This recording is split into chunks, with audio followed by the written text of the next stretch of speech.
I'm your boy Watts, host of the Higher Choice Analogy, and I come to you with 2 cents from Watts. Let's get into it. Disclaimer: this content is for adults. You must be 21 plus years of age. This content is for educational purposes only. Please do not attempt anything you see. All acts are done by professionals. On this channel, everything is governed federally under Canada's Ontario Cannabis Act. Please consume safely and enjoy this content. I'm here with 2 cents from Watts. CO2 and the benefits of it when it comes to cannabis plants. But before we get into that, here's a quick nod from Green Rush Nutrients.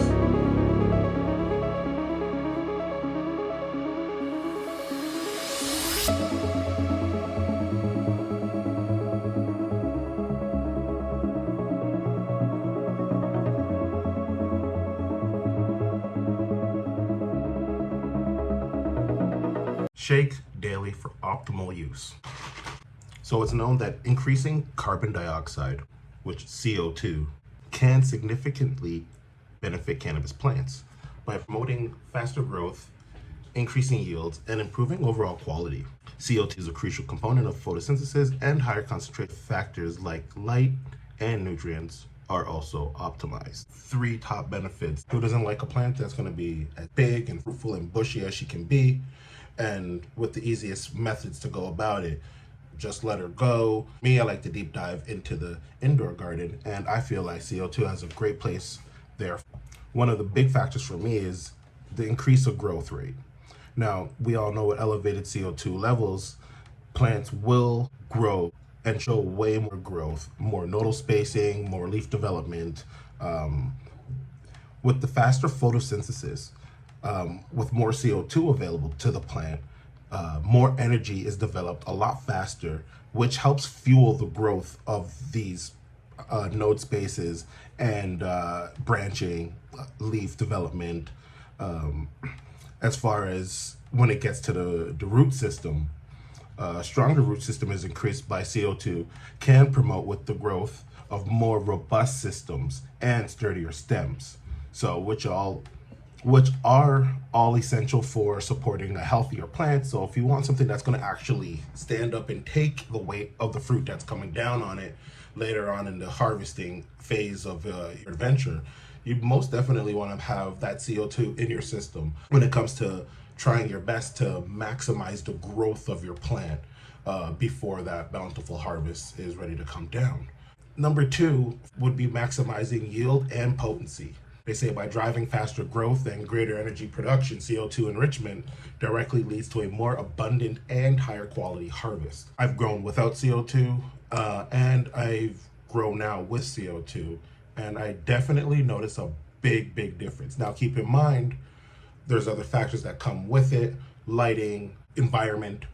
So when dealing with these type of implements in the garden, you have to be set for success. So don't think that you're going to be able to use a lower outputting light that's not going to really give much, and it's not outputting or maxing out any ppfd that the plant could possibly take in.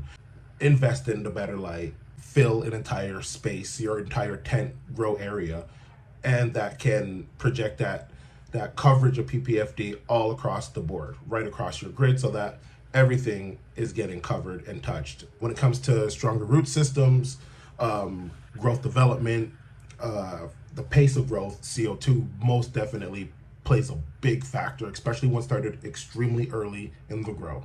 Maximizing yield and potency, larger, denser buds. Enhanced photosynthesis always allows plants to produce more sugars for energy faster and resulting in a larger and denser flower.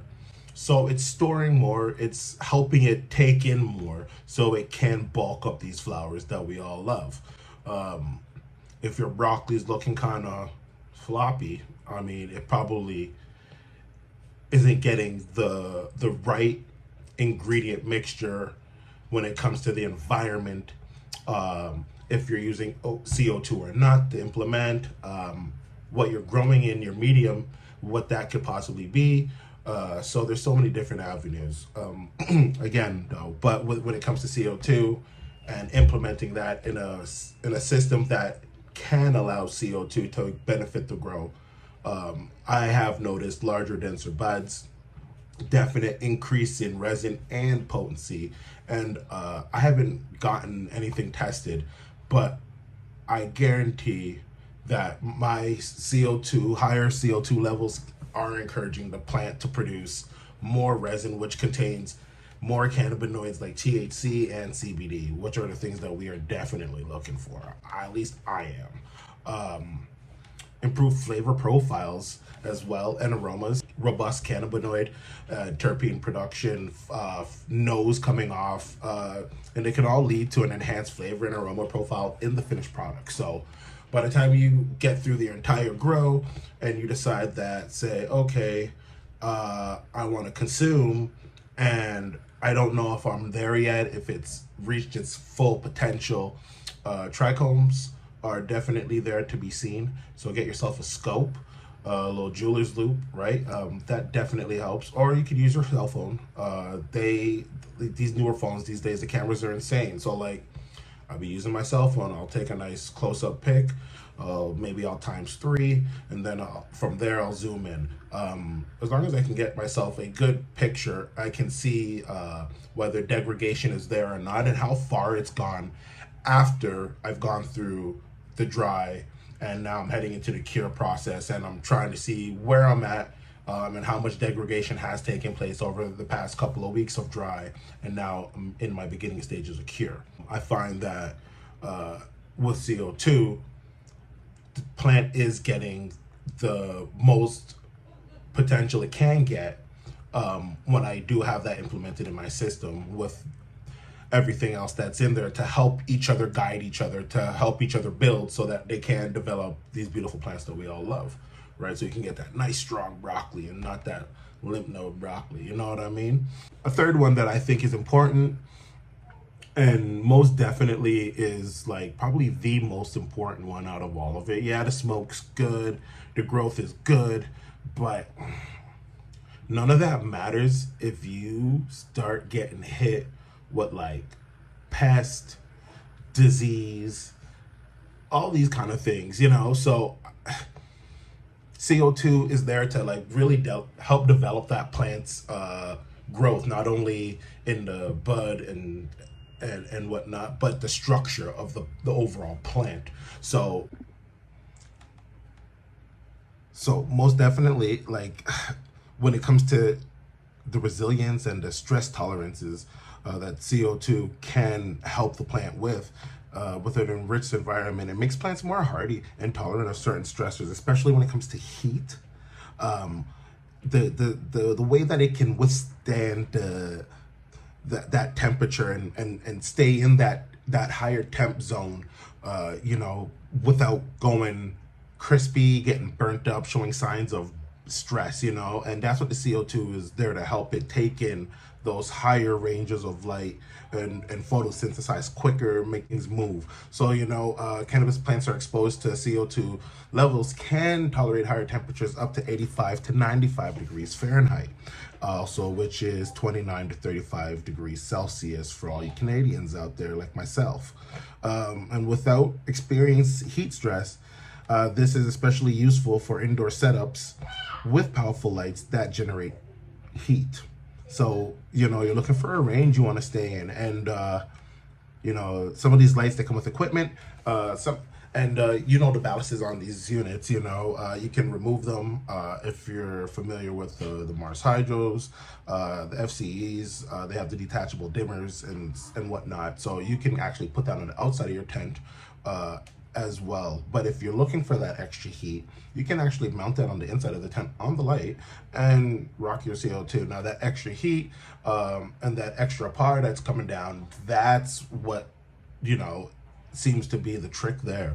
So again, without experiencing heat stress, this is especially useful for indoor setups with powerful lights that generate heat. So if you have a powerful light that generates heat, CO2 it's something that you should have in your garden, most definitely. Also, improved endurance. So plants with supplemental CO2 may also have a better ability to withstand other environmental stressors like pest, disease, and lower humidity. So things that could really detriment your garden, really just mash things up. Uh, there are things that CO2 can definitely help alongside with. Not to say that it will cure all be all, but it definitely gives a alongside help when implemented in the right situations. Again, the environment has to be right, you know. And for CO2 supplementation to be most effective, all other growth factors, including light intensity, temperature, humidity, and nutrients, must be properly managed. Excessive CO2 levels can be toxic to plants and dangerous to humans. So monitoring a CO2 quality sensor is essential if you have a sensor. Now, not everybody has a sensor, and it all depends on how you're getting the CO2 into your garden. There are many different ways you can go about that. Absolutely, you know, there's tanks, there's bags, also, you know, like I got me here, you know, I got me this good old little girl here. I love this thing. I give her a shake and she does her thing and she rains on the plants, and, you know, they seem to love it. Most definitely an additive in the garden that has to be kept around. Most definitely. I also believe that, you know, I have been getting a better result in my end flower, and even with the growth from seedling and stepping into that mature teenage, almost an adult stage, I'm noticing a lot more on the plant, not just say, oh, she's gotten taller, but no, the that lower branching, it's coming and it's coming out, and she's stacking, and she's coming out and she's stacking and she's coming out, because there's just so much going on. So I feel like I got a nice little recipe going on with my environment. Now everybody's environment's different, but definitely something to check out if you haven't tried any CO2. Now, definitely there are other ways of going about it. Safest way for me to go about it is my trusty tank. It's the little 2 liter bottle from T&B Naturals. This thing is super, super duper awesome, and it's very safe to use. I keep it in my garden, and then it stays there. This bottle here is just an extra, so I'll be filling this one soon and getting it in as well, as in a rotation, trying to make sure that I have the optimal CO2 levels managed at all times. I don't yet have a sensor, something definitely I'll be looking into. But for now, I do notice growth. Now, the range I'm sitting in, I would love to know inside of that room. Now I'm seeing good things and I'm documenting, and definitely love the CO2 implement in the garden. A game changer, and you get refills. Got a pack here, fill with water, warm water, lukewarm water, all right? Get my ingredients in, give her a shake, and I'm ready to rock and roll. It's easy as 1, 2, 3, as you've seen in the video. It's definitely not hard. Josh is out there doing it, and he made it seem real simple and easy. He has it hanging in the tent. I thought it was really awesome. So shout out to T&B for coming out with a great product. They definitely got more in their lineup. I just wanted to speak on the CO2 and how it does benefit the garden, and a few beneficial ways that I felt like it could help you. So if you enjoyed this video, like, subscribe, sub, follow, share, all of the above. You know, it's your boy Watson the Green Bean. I'm just trying to do the right thing by sharing with you what y'all shared with me. I'm out of here. Peace. Thank you for watching. Don't forget to like, follow, subscribe, and if you can, leave a comment, as it will definitely help in the algorithm and help somebody else also get the information that you've got here today. Until next time, this is your 2 cents from Watts.